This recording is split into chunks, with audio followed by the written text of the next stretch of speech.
Hello folks, this is Ayatanacha from inspiredtorise.com and today we have the LG G5 smartphone here with us for a detailed hands-on review of the same. So guys, without wasting much time, let's begin.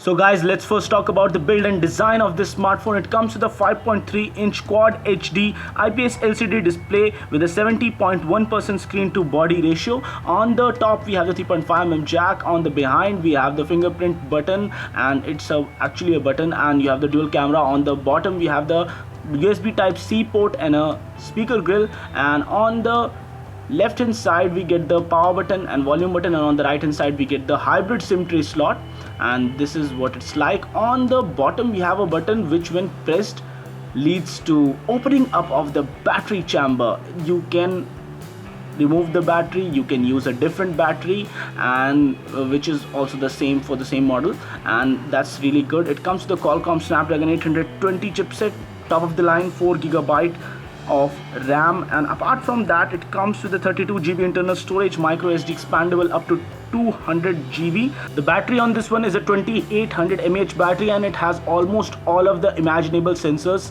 and it scored around 1,34,402 on the Antutu benchmark, quite good score, and 59.7 frames per second on the Nina Mark II benchmark, which is also a good score, and the single core score on the Geekbench 3 was mind-boggling, 2258, and the multi-core score was also really great for this one.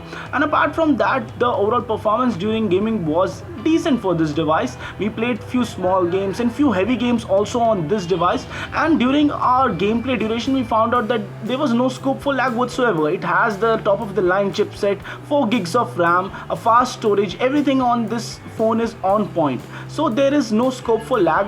We played Vice City for around 15 to 20 minutes on this smartphone, and during our gameplay duration we found out that there was no lag whatsoever, and we played it for even more time because it's such an addictive game, and during the course of our gameplay it appeared smooth enough. The overall frame rates, everything felt smooth, so we can actually say that this smartphone is good enough for gaming. And in terms of temperature also, this smartphone did not heat up to a high extent.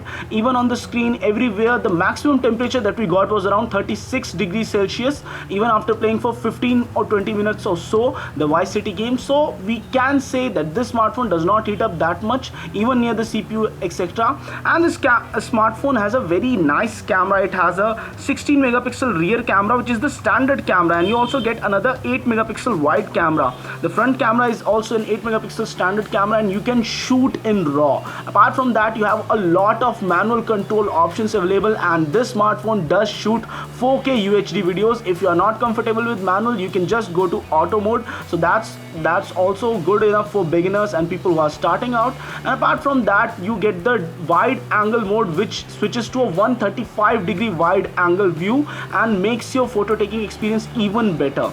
The operating system on this one is Android Marshmallow based ROM. It is a custom ROM by LG, but it's Android Marshmallow at the core, so it does function quite good on this one. And though the battery is just 2800 mAh, we do expect it to last a little bit longer because of the fact that it has Android Marshmallow. Multitasking etc. on this one was decent, as when we switched between open apps there was no thrashing of applications whatsoever. Whenever we switched between different apps, everything opened in a jiffy. It was fast enough, so you can say that it's a good phone.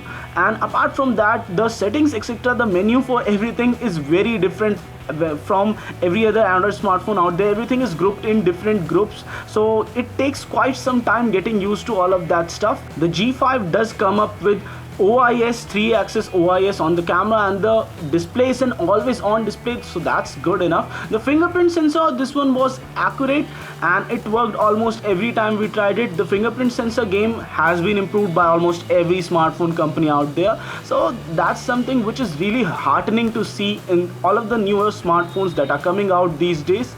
And apart from that, we do have different accessories which are called as friends for the LG G5. This is the VR headset, which is one of its kind. You just have to connect it to the smartphone and you have to experience the glass to view the 360-degree videos. You have the LG 360-degree cam, which connects directly through the G5. That's good enough. You have the Bang and Olufsen additional DAC, which enables you 32-bit output, 32-bit audio output. So that's really great for audio files.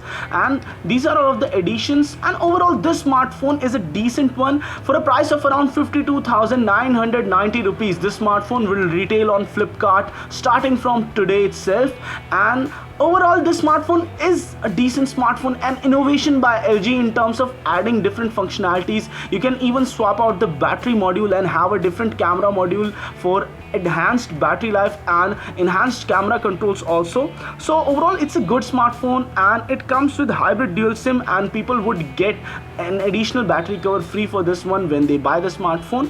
And overall, okay smartphone, 4G LTE, VoLTE also supported on this one.